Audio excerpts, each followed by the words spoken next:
तो आज की जो कहानी है ना, उसका नाम है रात 2:13। जरा सोचिए, अगर किसी की नींद हर रोज बिल्कुल एक ही वक्त पे खुलने लगे तो क्या होगा? बिना किसी अलार्म के, बिना किसी आवाज के।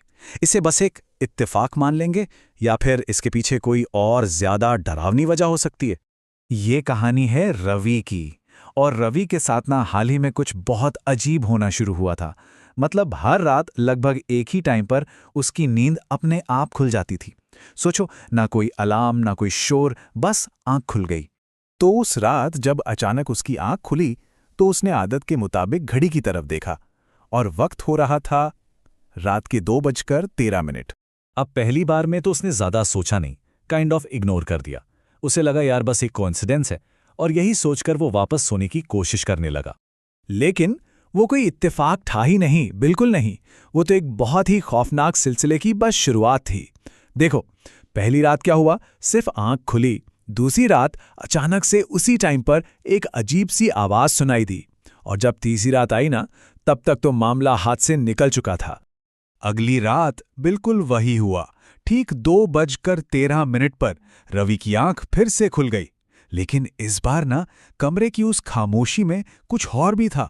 एक बहुत ही हल्की सी पर अजीब सी आवाज। एक खरोचने जैसी आवाज, बहुत धीमी थी हाँ, लेकिन इतनी साफ कि उसे इग्नोर करना नामुमकिन था।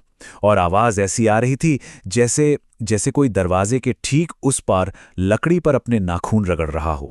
ये सुनते ही रवि का दिल जोर जोर से धड़कने लगा। सोचो, आधी रात का अंधेरा और ऐसी आवाज, नस नस में डर दौड़ गया। उसने अपनी सारी हिम्मत इकट्ठी की और कांपती हुई आवाज में बस पूछ पाया, कौन है?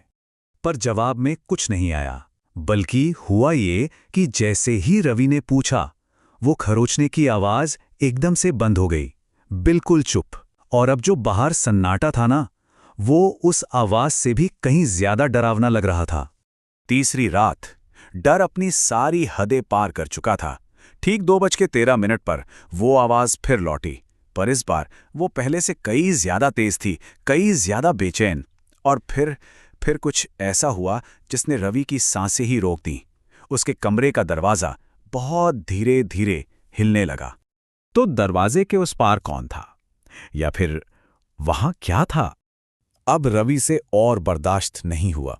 उसने अपनी सारी बची खुची हिम्मत जमा की, बिस्तर से उठा और एक झटके में दरवाजा खोल दिया। लेकिन बाहर कोई नहीं था। पूरा कॉरिडोर एकदम खाली, एकदम शांत। एक पल के लिए तो रवि को लगा कि शायद ये सब उसका वहम था।